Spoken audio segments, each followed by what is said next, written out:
მოგესალმებით. ინტერნეტ ტელევიზია ლაგოდეხი და მე ჟურნალისტი მარინა გოგოლაძე წარმოგიდგენთ საზოგადოებრივ პოლიტიკურ თოქ-შოუს ამომრჩევლის ხმა. დღეიდან ჩვენი თოქ-შოუს ნახვა ყოველ ორშაბათს საღამოს 8 საათზე შეგეძლებათ ტელეკომპანია GMTV-ს ეთერში. დადგა გაზაფხული და ტურისტული სეზონი გახსნილად გამოცხადდა. საქართველოში პირველი ხისკენწეროების ბილიკი ლაგოდეხის დაცულ ტერიტორიებზე გაკეთდება. რა სიახლეებილის ვიზიტორებს, როგორია სტატისტიკა და რა სერვისებს გვთავაზობს დაცული სააგენტოები. ამასთან დაკავშირებით სწორედ დღეს თოქ-შოუში მონაწილეობის მისაღებად მოვიწვიეთ ლაგოდეხის დაცული ტერიტორიების ადმინისტრაციის დირექტორი გიორგი სულამანიძე. მოგესალმები ბატონო გიორგი, დიდი მადლობა რომ დრო დაგვითმეთ და ჩვენი გადაცემის სტუმარი ხართ. სეზონი დავიწყეთ და სიმბოლურად სწორედ გადავწყვიტეთ რომ ტურიზმის თემით და დაცული ტერიტორიების თემით გაგვახსნა დღევანდელი თოქ-შოუ. მოდით ვისაუბროთ უშუალოდ ხისკენწეროების ბილიკზე. დაცული ტერიტორიების სააგენტოს ორგანიზებით ლაგოდეხის დაცულ ტერიტორიებზე საქართველოში პირველი ხისკენწეროების ბილიკი მოეწყობა. ბილიკის პროექტების სამუშაოები უკვე დასრულებულია. მე მინდა ჩავიკითხო ჩემს ხელთ არსებული ინფორმაცია. ხისკენწეროების ბილიკი მოიცავს კოშკურებს, საჰაერო ბილიკს, ხიდებს, საგანმანათლებლო და საინტერპრეტაციო ინტერაქტიულ პორტალებს. მსგავსი ბილიკები მხოლოდ მსოფლიოს წამყვან ეროვნულ პარკებშია. ბილიკი წინასწარი გათვლით 1 წლის განმავლობაში 60,000-დან 100,000-მდე ადამიანის მასპინძლობას შეძლებს. პროექტის მიხედვით ბილიკი წრიული იქნება და მისი სიგრძე 500 მეტრი იქნება. მოდით ახლა თქვენგან მოვიცმინოთ უფრო დაწვრილებით ინფორმაცია სწორედ აღნიშნული ხისკენწეროების ბილიკის შესახებ. მოგესალმებით, მესალმებით ტელემაყურებელს. მოკლედ ბილიკთან დაკავშირებით დიდი ინტერესი არის და ხან არის ხოლმე ეს შეკითხვები რით ვერ მორჩა, რატო არ მორჩა მალე, მაგრამ ძალიან მნიშვნელოვანია გათვალისწინებელი რომ მსგავსი კონსტრუქცია ფაქტიურად სამხრეთ კავკასიაში არც ერთ რესპუბლიკაში არ ხდება, ამიტომ თავისთავად გაგრძელებით დიდი დრო დაჭირდა მის პროექტირებას. ჩვენ შევისწავლეთ პრინციპში ყველა წამყვანი ესეთი ბილიკი რაც არსებობდა სოფლიოში სხვადასხვა ადგილზე მუშაობდნენ საინტერესო ჯგუფი, ეს იყო კონსორციუმი ევროპელი არქიტექტორების, გერმანელები, იტალიელები, პორტუგალია, ჰოლანდიელები მუშაობდნენ და საბოლოოდ ყველაზე საუკეთესო პარკებიდან ყველაზე კარგი კომპონენტები იქნა შეჯერებული და შემდეგ უკვე დაიგეგმა ეს ბილიკი, ამან დავარაუდებს გაცილებით დიდი დრო წაიღო. პრინციპში საბოლოოდ შევჩერდით კონკრეტულ დიზაინზე, ეს არის ორი სტრუქტურული ერთეული, ეს არის ერთი წრე და მეორე კოშკური, რომელიც ერთიან სივრცეში შექმნის ამ ბილიკს. ბილიკი იქნება სათავგადასავლო შემეცნებითი და ძირითადი გათვლა იმაზეა, რომ ჩვენი ვიზიტორების აქტიური ნაწილი მაინც არის ადამიანები, რომელსაც შეუძლიათ დღეს ვთავაზობთ სალაშქრო ტურებს, იქნება ჩანჩქერი, შავი კლდეების ტბა, გჭირდება გარკვეული მომზადება, ფიზიკური სიძლიერე და ისეთი მრავალრიცხოვანი სეგმენტი, როგორიც არის ოჯახები, პატარა ბავშვები, 60 წელს გადაცილებული ადამიანები და განსაკუთრებულ საჭიროების მქონე პირები შეზღუდული არის მათი მოხვედრა ამ ბილიკებზე. საკმაოდ დიდი სეგმენტია და ამის გაკეთება უკვე ხისკენწეროების ბილიკის საშუალებას მისცემს, რომ ამ ადამიანებაც ისარგებლონ. იმით, რასაც თავაზობს ლაგოდეხის დაცული ტერიტორიები, დამატებით იმისა, ყოველთვის დიდი პრობლემაა სეზონურობა. მოგეხსენებათ, ლაგოდეხი ზამთრის აქტივობები ნაკლებია, იგივე დაახლოებით ოქტომბრის ბოლოს უკვე სეზონი მთავრდება და ეს ბილიკის საშუალებას მოგცემს ასე, რომ სეზონი გავზარდოთ, ამით ისარგებლოს თავისთავად ლოკალური ბიზნესი, როგორც არის სასტუმროები, კვების ობიექტები. გარდა ამისა, რაზეც თქვენ ახლა საუბრობთ, ძირითადად რა სერვისების მიღება შეუძლია ვიზიტორებს სწორედ აღნიშნული ხისკენწეროების ბილიკის მეშვეობით. მოდი გავაგრძელებთ, რომ დავასრულოთ პროცედურა. მოკლედ, გასული წლის ბოლოსთვის უკვე დასრულდა პროექტის ძირითადი მახასიათებლები, შემდეგი ეტაპი იყო უკვე ექსპერტიზა მდგრადობაზე, რადგან რკინის რთული კონსტრუქცია, ეს არ კეთდება უშუალოდ ხეებზე, ამას თავისი საძირკველი და კონსტრუქცია აქვს, ჩვენ უნდა შევძლოთ და მინიმალური ზემოქმედება მოვახდინოთ გარემოზე, დამატებით შეგახსენოთ ლაგოდეხის დაცული ტერიტორიები, როგორც პირველი დაცული ტერიტორია კავკასიაში, ასევე პირველი ზურმუხტის წევრის დაცული ტერიტორია, ზურმუხტის ქსელი არის ევროპის დაცული ტერიტორიების ერთიანი ქსელი და 2017 წელს ლაგოდეხის დაცული ტერიტორიები შეუერთა ამ ქსელს და შესაბამისად უკვე ვალდებულებაც გვაქვს რომ გარემოზე ზემოქმედების შეფასებას გაგვეკეთებია. ანუ კიდე გარკვეული დრო წაიღო და ბოლოს უკვე ეს ყველაფერი ოდესაც შეიკრა, დავდეთ აუქციონზე ინტერესთა გამოხატვის კუთხით და საბოლოოდ აუქციონი შედგა დადებითი შედეგით და ვიმედოვნებთ რომ უკვე მიმდინარე წელს სულ ძალიან მალე დაიწყება ბილიკის მოწყობის სამუშაოები. ბილიკის შეთავაზებს თავისთავად ადამიანებს, ის იქნება შემეცნებითი, გასართობი, თავისთავად შეიძლება აქ იყოს ესგვარი კაფის სახითაც მოეწყოს გარკვეული ნიშა და ადამიანებს შესაძლებლობა ექნებათ რომ დაათვალიერონ ბუნება, ამასთან მიიღონ ინფორმაცია და განუცადონ სათავგადასავლების შეგრძნების ეფექტი, რაც იქნება სხვადასხვა, მაგალითად აქ წარმოდგენილი იქნება დასაწყისი წერტილი დაახლოებით მიწისქვეშა პოზიცია, სადაც იქნება ინფორმაცია ფესვებზე, მიწის სტრუქტურაზე, შემდეგ უკვე ნელ-ნელად ავა ეს ბილიკი მაღლა და გზადაგზა მაგალითად იქნება სფეროსფორმის 360 გრადუსიანი პანორამული ხედი, სადაც შეიძლება იყოს ლაგოდეხი 4 სეზონზე წარმოდგენილი ლაგოდეხის და სხვადასხვა ესეთი ეფექტი, 360 გრადუსიანი ეფექტი პრინციპში ძალიან ახალი სიტყვაა და ძალიან პოპულარულია წამყვან ქვეყნებში. ამას დაემატება მაგალითად ერთგვარი ბატუტი დაახლოებით 30 მეტრზე 150 კვადრატი, რაც ობობის ქსელის ეფექტს შექმნის და საკმაოდ საინტერესო თავგადასავალი იქნება და ესეთი ატრაქციები იქნება საკმაოდ ბევრი დატვირთული. და ეს იქნება მიზიდულობის წერტილი, რომელიც კახეთის ვიზიტორების დიდ ნაწილს მოიზიდავს ლაგოდეხში და ამით 1-2 გაზდის ვიზიტორების რაოდენობას. და ალბათ არა მარტო კახეთის ვიზიტორების. რა თქმა უნდა, პირველი ამოსავალ წერტილია ესო კახეთი საკმაოდ აქტუალურია ტურისტული დაახლოებით 9 მილიონზე მეტი ვიზიტორი სტუმრობს და ჩვენი მიზანია რომ ლაგოდეხმა შეძლოს ამ ვიზიტორების გარკვეული ნაწილი მოიზიდოს და დატოვოს ლაგოდეხში. იმიტომ ჩვენთვის თავარი როდესაც ვატარებთ გამოკითხვებს ვიზიტორებისას არ ჩანს რომ დიდი ხანით შეგიან ლაგოდეხში და ჩვენი თავარი ამოცანა რომ რაც შეიძლება მეტი ხანი დარჩნენ ადამიანები ლაგოდეხში, რა თქმა უნდა აქ დახარჯონ ფული და გარკვეული ეკონომიური აქტივობებს მიცემ ბიძგი. შესაბამისად გაჩნდება ალბათ დამატებითი სამუშაო ადგილები ხისგან წეროების ბილიკის ამოქმედებასთან ერთად და დაახლოებით რა დროისთვის არის დაგეგმილი გახსნა უკვე. იმიტომ თქვენ იმდენად საინტერესოდ საუბრობთ, რომ წინასწარ ამაზე საუბარი საკმაოდ რთული იქნება, რადგან რომ რაღაცა შევადაროთ, ფაქტობრივად ესეთი გამოცდილება არ არსებობს, რომ ეს ბილიკი იყოს სადმე აშენებული ჩვენთან უახლოეს ტერიტორიაზე. ფაქტობრივად დასრულებულია სამუშაოები. სამუშაო, მე ვამბობ, უბრალოდ მოსამზადებელი ეტაპი, აშენება, როდესაც მაგალითად სახს აშენებ რაღაცას გარკვეული იცი უკვე ან შეგიძლია ნახო. მაგრამ ეს ფაქტიურად არის სრულიად ახალი კონსტრუქცია, ვერც უკვე არსებულ ბილიკებს ვერ შეადარებ, იმიტომ რომ ახალია. რაც რო გადის ყოველთვის ახალი გაკეთებული, უფრო განსხვავდება ძველისგან და უფრო ახალ კომპონენტებს შეიცავს და შესაბამისად, როდესაც დასრულდება, ეს იქნება სრულიად ახალი და იმ ადამიანს, ვისაც ზოგადად ხიბლოს ხისკენ წეროების ბილიკი და ამის გამოცდილება, ესენი იქნება დამატებითი მიზიდულობის ადგილი, არა მარტო როგორც ვისაუბრეთ კახეთის ვიზიტორებით, არამედ მთელი ქვეყნის მასშტაბით და ასევე მაგათ ჩვენ ძალიან ახლოს ვართ აზერბაიჯანთან და მსგავსი რაიმე არ არსებობს ჩვენს მოსაზღვრე რაიონებში და ესეც დამატებითი ტურისტების შესაძლებლობა იქნება რომ მოვიდნენ ლაგოდეხში ეს დაცულ ტერიტორიებს. ამ თემაზე ჩვენ ალბათ მოგვიწევს უახლოეს ხანში კიდევ საუბარი, კიდევ ერთხელ იქნებით ჩვენი თოქ-შოუ სტუმარი. რადგან ვიზიტორებს შევეხეთ, მოდით სტატისტიკაც გავიხსენოთ.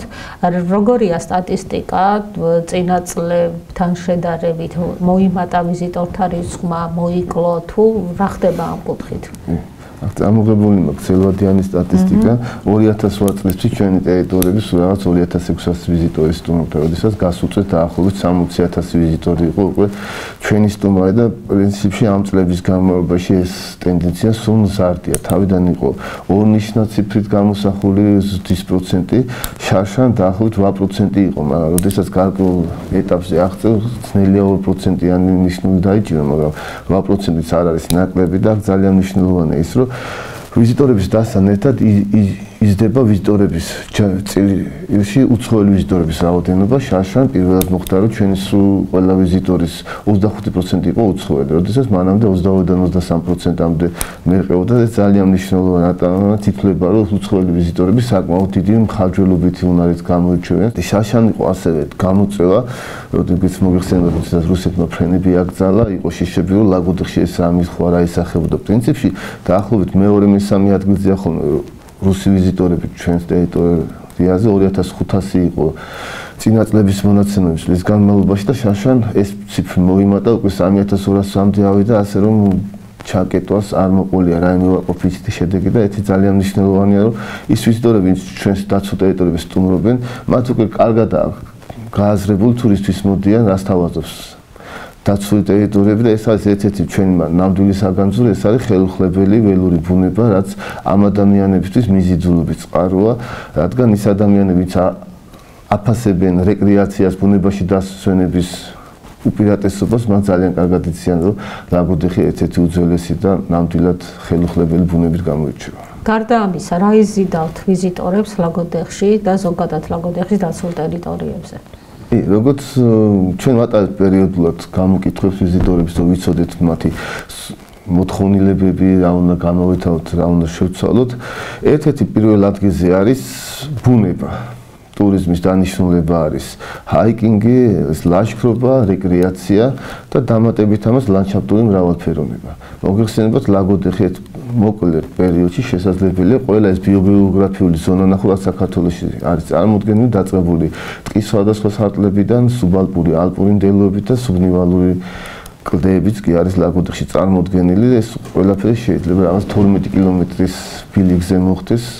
ამიტომ ის ვინც სტუმრობს ერთხელ ლაგოდეხს აუცილებლად ბრუნდება, ამის სტატისტიკა გვაქვს დაახლოებით ადამიანი მინიმუმ 3 ჯერ მაინც ის ადამიანის პირველად ეწევა მომდენო კიდე რამდენჯერმე აუცილებლად დარჩება ვიზიტით. ერთ-ერთი ძალიან საინტერესო კომპონენტი არის ჩვენი ვიზიტორების დაახლოებით 80% ერთი ღამით მაინც რჩება დაცულ ტერიტორიაზე, ასევე ჩვენ შესწავლილი გვაქვს დაახლოებით ამდენს ხარჯავენ, ეს არის საშუალოდ 140 ლარამდე ერთი ვიზიტორი ხარჯავს ერთი დღის განმავლობაში, ძირითადი ხარჯი არის დაახლოებით 50-60 ლარი.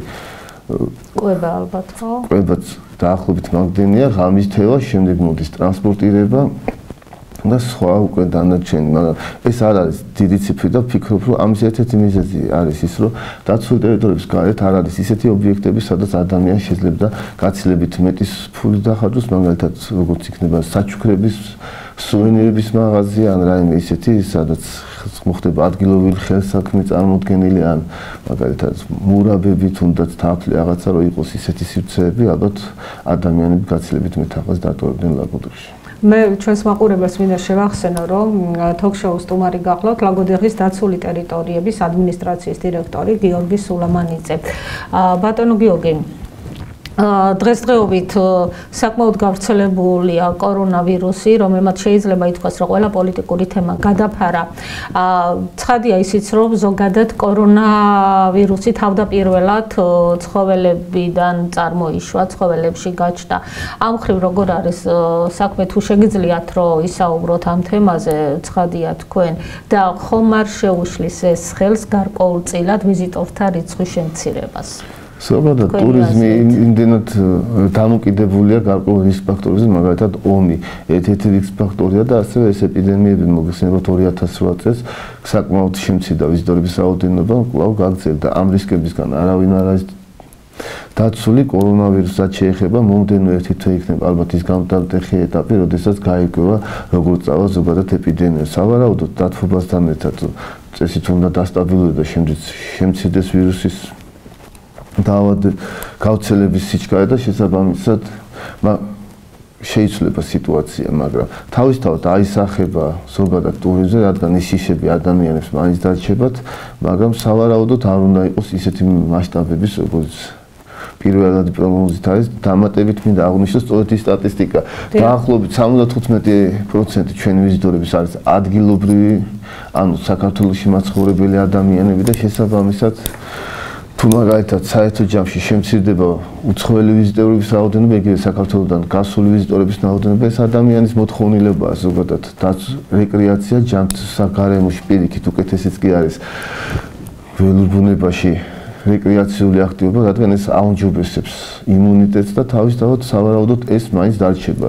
რაც არ არის მცირე 75% საკმაოდ მაღალი, ეს არის დაახლოებით 40-45,000 ვიზიტორი წელიწადში, რაც თავისთავად ძალიან კეთილად არ უნდა დაარტყოს ტურისტულ ბიზნესს. მოდით ახლა გარკვეულწილად სასტუმროების თემასაც შევეხოთ. ზოგადად ტურიზმის თემასთან განუყოფელია სასტუმროების ცხადია.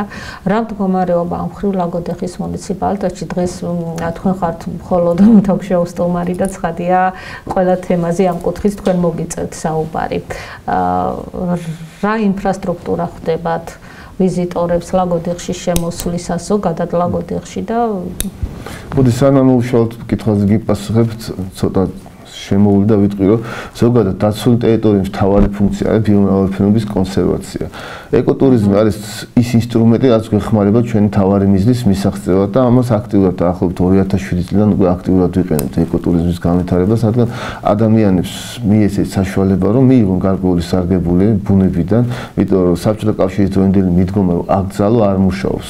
იმიტომ რომ ადამიანებს რაღაც სამაგიეროდ უნდა მიცეთ, ეს რაღაც არის სწორედ ის დამატებითი შემოსავალი, დამატებითი სამუშაო ადგილი, ან დამატებითი თანხების მიღების შესაძლებლობა და ამ მიმართულებით საკმაოდ დადებითი ტენდენცია გვაქვს. მე მახსოვს 2010 წელს რაღაც 3 სასტუმრო იყო ლაგოდეხში, საოჯახო სასტუმრო, როდესაც შარშან უკვე booking.com-ზე 30 სასტუმრო იძებნებოდა და დღეს ვიცით რომ უკვე რამდენიმე საკმაოდ უკვე არა მცირე ალბათ 10 ნომერზე და მეტ ნომერზე გათვლილი სასტუმრო უკვე დასრულების პროცესში. ეს ნიშნავს რომ კარგ გზას ადგას ლაგოდეხი, მაგრამ მოთხოვნილება გაცილებით მეტია. მე ხან როდესაც მაქვს ხოლმე შეხვედრები საუბრების სასტუმროს მეპატრონეებთან ყოველთვის გქონდათ ხოლმე შიში, რომ რაც მეტი სასტუმრო გაიხსნებოდა, ეგონათ რომ ერთმანეთის კონკურენტები იქნებოდა. სინამდვილეში პირიქით, რაც მეტი სასტუმრო ეს იქნება მეტი მიზიდულობის ძალა.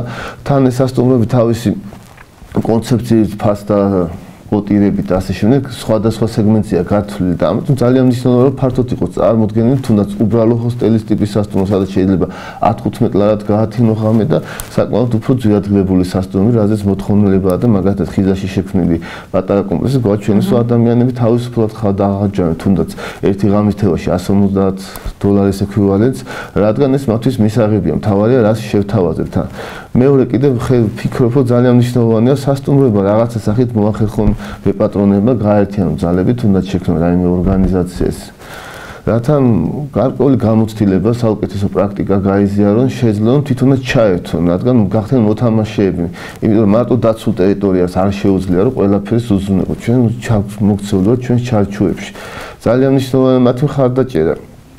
იგივე პოპულარიზაციაში სხვადასხვა მიმართულებით, იგივე მახსოვს თუნდაც 2010-2012 წლებში ლაგოდეხს ჩაწერდი საძიებო სისტემაში, სულ რამდენიმე შავ-თეთრი ფოტო ამოვარდებოდა, ძალიან მიმზიდველი ფოტოები, ეს არ იყო უფრო პოსტსაბჭოთა პერიოდის ნაცრისფერ ქალაქს გაგონებდა და დღეს რო ჩაწერ უკვე უამრავი ფერად ლამაზი ფოტოებია მთის, ცხოველების, ჩანჩქერების და თავისთავად როდესაც ადამიანი აკრიფავს ლაგოდეხს და მას თვალში მოხდება ესეთი ლამაზი ფოტოები, ის უკვე განწყობა იცვლება, ასევე შეიცვალა ის ინტერნეტ რესურსები, რამაც შეიძლება ადამიანებს მიაწოდოს ინფორმაცია. მაგალითად ჩვენ უკვე ახალი დიდი პორტალი შექმნილი National Park-ში, სადაც ლაგოდეხიც არის წარმოდგენილი, აქ არის ყველა რეკომენდაცია გაცემული ბილიკების შესახებ, ინფორმაცია სასტუმროების შესახებ და რაც მეტი ესეთი იქნება და საძიებო სისტემებში უფრო პირველ გვერდებზე წარმოვა ლაგოდეხი და დადებითი ინფორმაციებით, ეს თავისთავად დადებითად აისახება ტურიზმზე.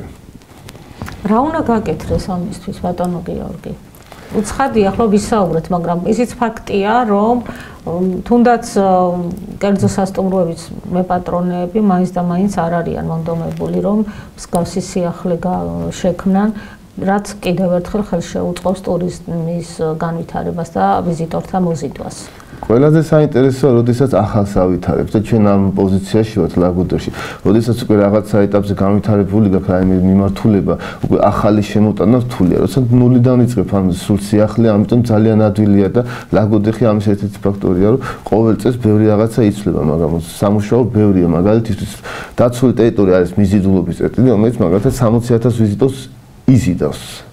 ზოგი შეიძლება იყოს ერთჯერადაც, ზოგი მრავალჯერადაც, მაგრამ გარდა იმისა, რომ ამ ადამიანმა წავიდა ჩანჩქერი ნახა, ან შავი კლდეების ტბაზე წავიდა, შემდეგ უკვე ცოტა დაღლის უნდა ქონდეს შესაძლებლობა, რომ დაისვენოს აქტიურად, შეიძლება ზოგს პასიური დასვენება უნდა იყოს მაგალითად ღვინის ადეგუსტაციო სივრცეები, შეიძლება იყოს სხვადასხვა, თუნდაც დისკოტეკა, რაღაცა ისეთი დანიშნულება ადამიანები კიდევ უფრო დიდხანს დაჩენს ყოველთვის მახსენდება ნინოსხევის ჩანჩქერი და მისი ვიზიტორების დიდი ნაწილი არიან სიღნაღიდან.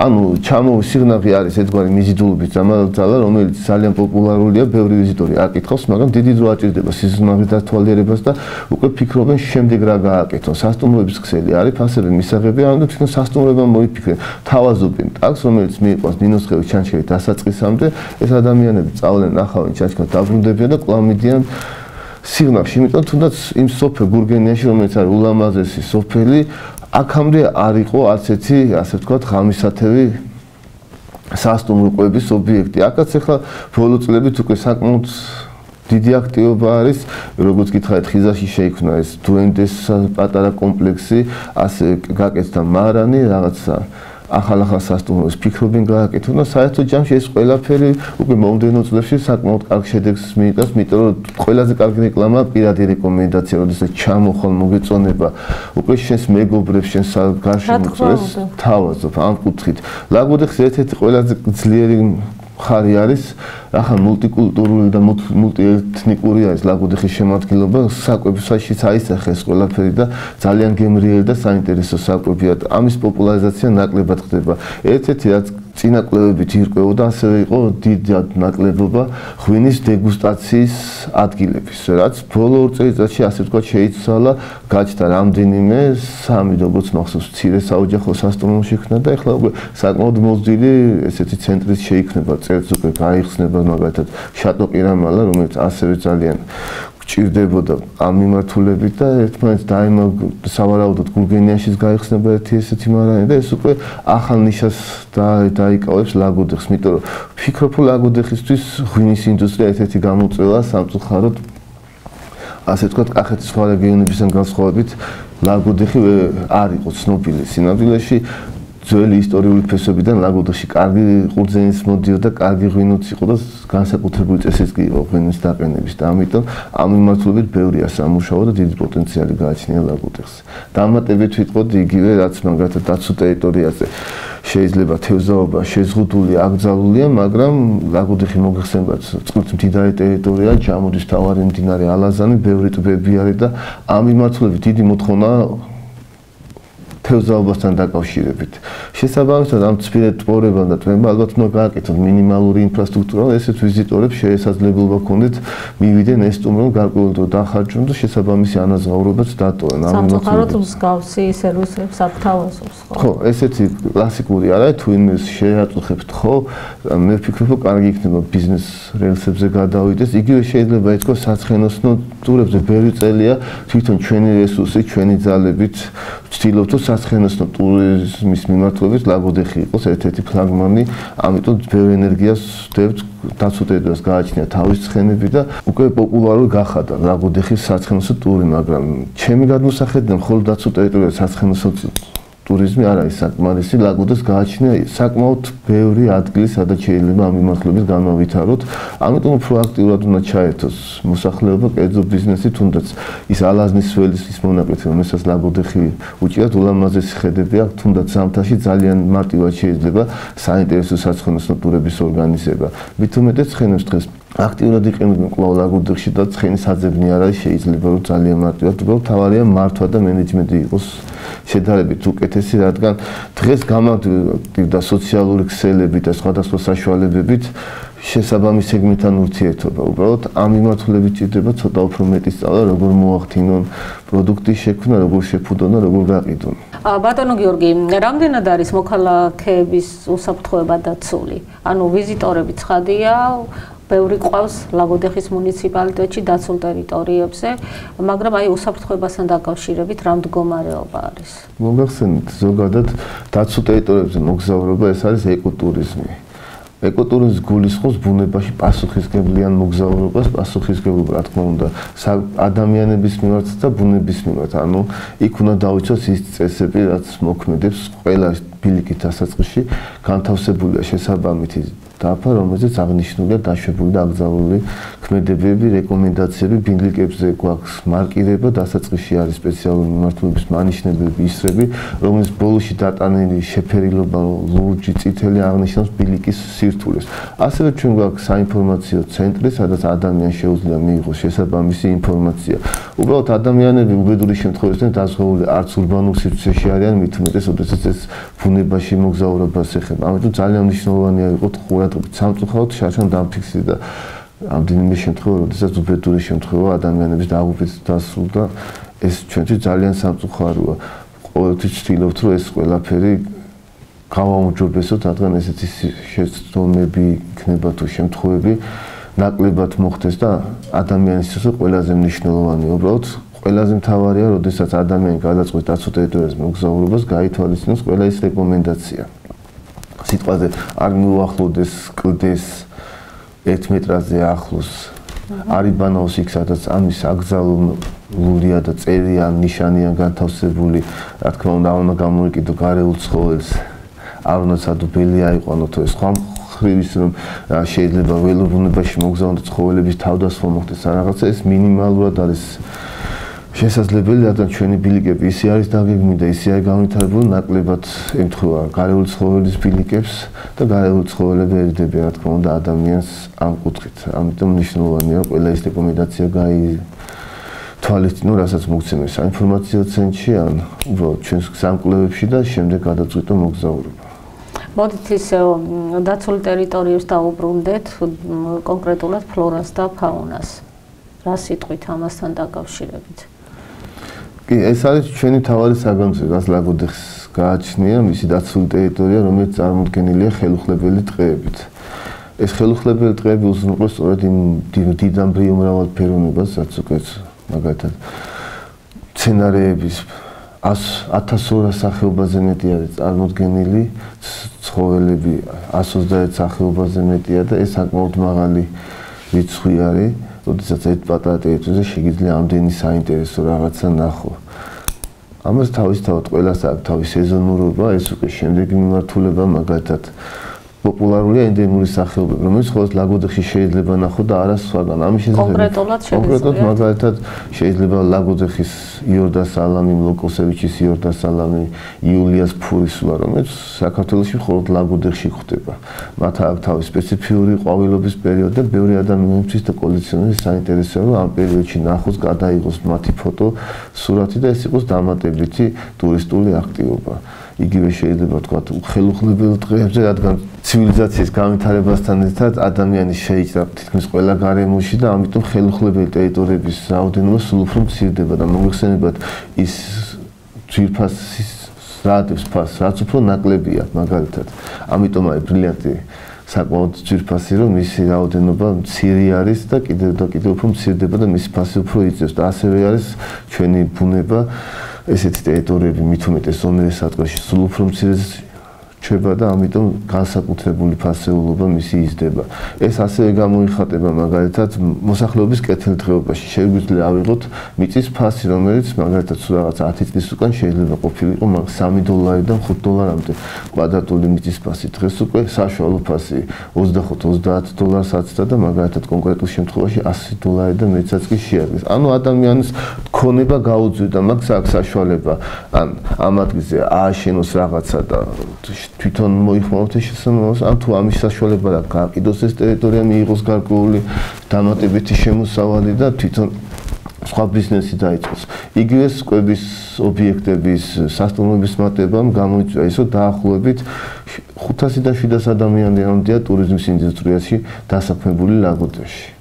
და საკმაოდ მაღალი ანაზღაურება, რადგან კონკურენციამ გამოიწვია სასტუმროების კონკურენციამ, რომ ადამიანების რაოდენობა მცირეა, ხოლო მოთხოვნილება მეტია და ხელფასების ზრდაც უკვე კონკურენციის ერთ-ერთი წყაროა და ამიტომ საკმაოდ დადებითად აისახება დაცული ტერიტორიების ფუნქციონირება შეიძლება ვთქვათ რეგიონში. ბრაკონიერებთან დაკავშირებით რა შეგიძლიათ გითხრათ, ეს გარკვეულწილად ალბათ თქვენი დამსახურება უფრო არის, რომ მსგავსი ფაქტების შედარებით აღარ არის დააღიკვეთა. მაგრამ მაინც რა შეგიძლიათ რომ გითხრათ ამ თემასთან დაკავშირებით? სამწუხაროდ 21 საუკუნეში ბრაკონიერება ჯერ კიდევ ჩემს თავარ გამოწვევად რჩება. ეს ალბათ ერთ-ერთი მთავარი მიზეზი ამის არის გარემოსდაცვითი ცნობიერების შედარებით დაბალი დონე, რაც არ არის ცნობილი საზოგადოებაში და როდესაც საუბარს ვიწყებ, ყოველთვის ვამბობ ხოლმე, რომ ჩვენ პირველ რიგში უნდა გავაჩიოთ მონადირე და ბრაკონიერი. მათ შორის უნდა იყოს ზღვარი, რომ ადამიანები იცოდნენ. მონადირე არის დაახლოებით ის ადამიანი, რომელმაც იცის სად უნდა ინადიროს, როდის უნდა ინადიროს და ასე შემდეგ. ხოლო ბრაკონიერი ყოველთვის ამის საწინააღმდეგოს აკეთებს ნადირობს იქ, სადაც ეს აკრძალულია, აკრძალული მეთოდებით, აკრძალული საშუალებებით და სწორედ ბრაკონიერობა არის სასიცხილო, ასე ვიტყოდი, რადგან დაცულ ტერიტორიაზე ყოველგვარი ნადირობა აკრძალულია და მის იქ უკანონო ნადირობა ნიშნავს დაახლოებით დაცული ტერიტორია არის სახელმწიფო ხალხის საკუთრება, რადგან ხალხი არის პრინციპში დაძალაუფლების წყარო და ეს ყველა საკუთრება არის, არ არის ვინმეს პირადი საკუთრება, ჩემიც არ არის და თავისთავად იქ თუ ვინმე შევა ქურდულად და გადაწყვეტს მონადირება, ეს ნიშნავს თქვენს გპარავთ, მეც ვპარავთ, თუ ჩვენთაგან ვპარავს, რადგან ჩვენი გადასაწყვეტია და ჩვენ გადავწყვეტს ხალხმა აქ იყოს დაცული ტერიტორია და წარმოიდგინეთ შესაძლებელია ერთ ჯიხს ასობით ტურისტმა გადაუღოს სურათი და დატოვოს საკმაოდ დიდი თანხა, ვიდრე ერთმა ადამიანმა მოინადიროს და იქეიფოს რაღაცა. როდესაც ჯიხვები მაგალითად არის კავკასიის ენდები მსოფლიოში ბუნებაში სხვაგან ასად არ ხდება და საკმაოდ დიდი მიზიდულობის ძალა ბრაკონიერობის შემცირებასთან ერთად აი სანატრელი კადრები, როდესაც ადამიანები ფიქრობენ ჩვენთან თუ იქნება შესაძლებელი რომ გავიდე ბუნებაში და ვნახოთ ცხოველები, ლაგოდეხში საკმაოდ მაღალი ალბათობაა, დაახლოებით 60% ამ ეტაპზე, რომ როდესაც წახვიდე შავი კლდეების ტბაზე, შენ ცხოველები ნახო, გადაიღო ფოტო ან ვიდეო ობიექტივში და ამით ბედნიერება მიიღო, რადგან ბევრი ადამიანისთვის ძალიან მნიშვნელოვანია ბუნებაში მათი ნახვა და ან ზოოპარკში ან წიგნებში და ეს ჩვენი ვალი არის რომ ვიზრუნოთ. აქ ყველაზე ძალიან დაგვეხმარება ისე მოსახლეობა, იმიტომ რომ მოსახლეობის ხარდაჭერის გარეშე ის რაოდენობა თუნდაც რეინჯერები რაც ახლა გაგვაჩნია, ძნელად შეძლებდნენ იმ მიზნის მიღწევას, რომ ჩვენი დაცული ტერიტორია იყოს ბოლომდე კარგად დაცული, ხარდაჭერას უკვე წლების განმავლობაში თუ ადრე იყო რომ ბრაკონიერი ერთგვარი გმირის საბურველის ქვეშ იყო და მოსახლეობიდან პატივისცემა იყო, დღეს ეს მიდგომები შეიცვალა, განსაკუთრებით ახალ თაობაში და ბევრი უკვე დიდი საცნობიერებს, რომ ეს ჩვენი საგანძურია და მისი ესე უდიად მოპყრობა საკმაოდ სავალალო შედეგებს მოიტანს, მით უმეტეს 21 საუკუნეში, როდესაც კლიმატის ცვლილებები, ეს ბუნებრივი კატასტროფები საკმაოდ დიდი გამოწვევების წინაშე აყენებს ადამიანებს, მაგალითად ჩვენი ხელუხლებელი ტყე, როგორც ღრუბელი ჭარბად მოსუნვალებს, ესე შეიწოს და ერთიანად აარუშებს. რაც ჩვენ გარკვეულწილად გვიცავს იმ წყალდიდობების და შეიძლება ვიღაცას კითხვა გაუჩნდეს ლაგოდეხის ხშირია წყალდიდობებმა. თქვენ წარმოიდგინეთ ეს ხელუხლებელი ტყე როა იყოს მისი მასშტაბებით გაცილებით 10-ჯერ და უფრო მეტად იქნება და საკმაოდ დიდი დამანგრეველი ეფექტი ექნებოდა. იგივე რას ნიშნავს რატო ჭირდება ადამიანებს ანტიბიოტიკები. იმიტომ რომ პრინციპში დიდ ქალაქებში როცა ცხოვრობენ იქ სუფთა ჰაერს და ბევრ სხვა ისეთ ხელმისაწვდომი ბუნების შესაძლებლობას მოკლებული ადამიანი, რაც ლაგოდეხში ხელმისაწვდომია ყველა ადამიანი პირველ რიგში ასაც აღნიშნავს ზოგიერთი ჰაერია. მოკლედ მე სიმწვანე, მწვანეფერი, როგორც ცნობილია, ესეთ გარემოში სეირნობა 20 წუთი იმუნიტეტს საკმაოდ აჯანსაღებს და აძლიერებს და ბევრი დადებითი ფაქტორია, რის ყველას ჩამოთვლა გამიჭირდება, ამა ყველაფერს ქვია ეკოსისტემური სერვისები და მაგალითად წყალი, რომელთაც ლაგოდეხის მოსახლეობის დიდი ნაწილი სარგებლობს, შეიძლება ცნობილიც არ იყოს ლაგოდეხის დაცული ტერიტორიებიდან იღებს სათავეებს, იგივე ირიგაციისთვის გამოიყენება მოსაწყობად ჩვენი ტერიტორიები და ასე რომ საკმაოდ დიდი როლი აქვს, როდესაც ხანდახან გლობალური დათბობის გამო ეს გვალვები საკმაოდ პრობლემებს ქმნის სოფლის მეურნეობაში. იგივე ის ლაგოდეხის მდიდარია, ასე ვთქვათ, წყაროებით და სხვადასხვა წყლის რესურსებით, რომელიც ალაზნის ველზე ამოდის, ყველაფერი პრინციპში წყალში მკრები აუზი, ძირითადად კავკასიის ეს სამხრეთ კალთებია და ეს ჩვენი მთებია, საიდანაც უკვე ხდება ამ ადგილზე ეს ტერიტორია და იქ თუ ჩვენ არ ქონდა ტყის ის ხელუხლებელი სტრუქტურა მინდვრები, თავისთავად დავდგებით ამ გამოწვევის წინაშე, რომ შეიძლება წყლის გარეშეც დავჭრით.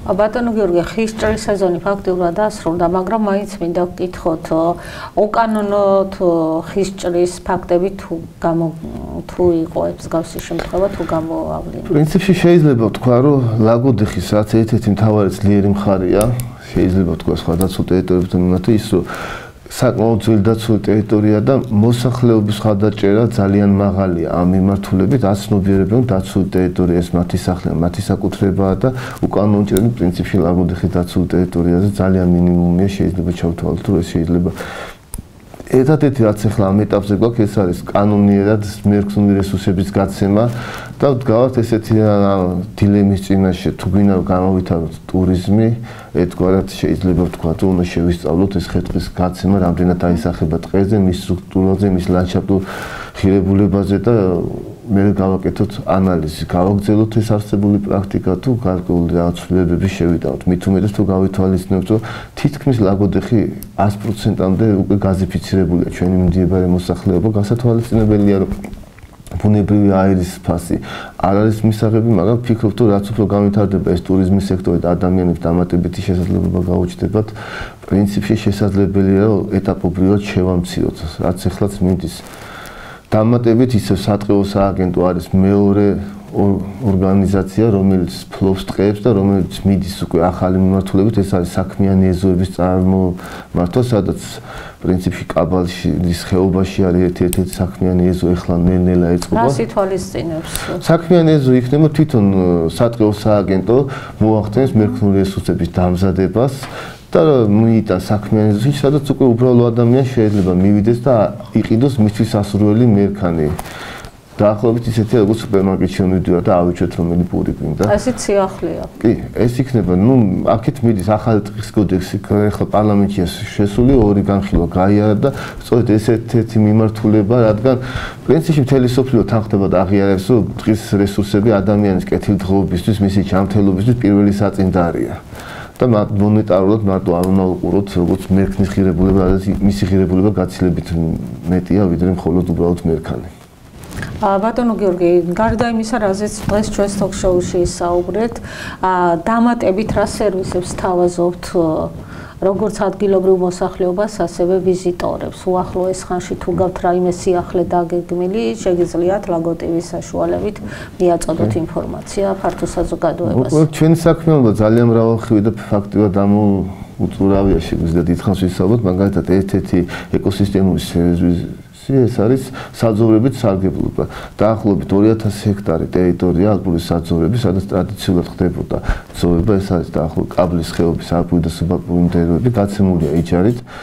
იქ ადამიანებს, რომლებიც წლების განმავლობაში სარგებლობენ საძოვრებით, დღესავთ 5 წლიანი ხელშეკრულებები გაფორმებული, მათ იციან კონკრეტული მონაკვეთი შეუძლიათ გამოიყენონ მათ გარკვეული პირობების შესაბამისად და შექმნან დოვლათი, რაც საკმაოდ არ არის ურიგო შეთავაზება, წლების განმავლობაში ეს საკითხი პრობლემური იყო და პრინციპში ბოლო წელიწადში ეს ყველაფერი დავალაგეთ, ადამიანებს აქვს ძელვადიანი ხედვა, რომ ეს მინდორი მას ეკუთვნის, ამიტომ ის ზრუნავს მასე, ცდილობს რომ არ მოხდეს გადაძოვება, ეროზიების წარმოქმნა, დადებითად აისახება. ასევე ჩვენ გაგვაჩნია მაგალითად ეკოგანათლების პროგრამა. შევდივართ სკოლებში საინტერესო თემატიკით, გარემო დაცვის მიმართულებით შეუძლიათ ახალგაზრდებს გვესტუმროთ ჩვენთან საკონფერენციო დარბაზში საინფორმაციო ცენტრში მიიღონ შესაბამისი ინფორმაცია მოიხსენოთ ხშირად ხდება სხვადასხვა აქციები, კონფერენციები, მაგალითად ნიკოლო კეცხოველის სახელობის პრემია. ჩვენ ვეხმარებით ადამიანებს რომ მივაწოდოთ ის ინფორმაცია, რაც ჩვენ გაგვაჩნია, ეს ინფორმაცია არის საჯარო, იგივე ტურიზმის შესახებ სტატისტიკა ნებისმიერ სასტუმროს დაინტერესებულ ადამიანისთვის ხელმისაწვდომია, რომ დაგეგმონ სწორი ინფორმაციით თავიანთი შემდეგი ქმედებები.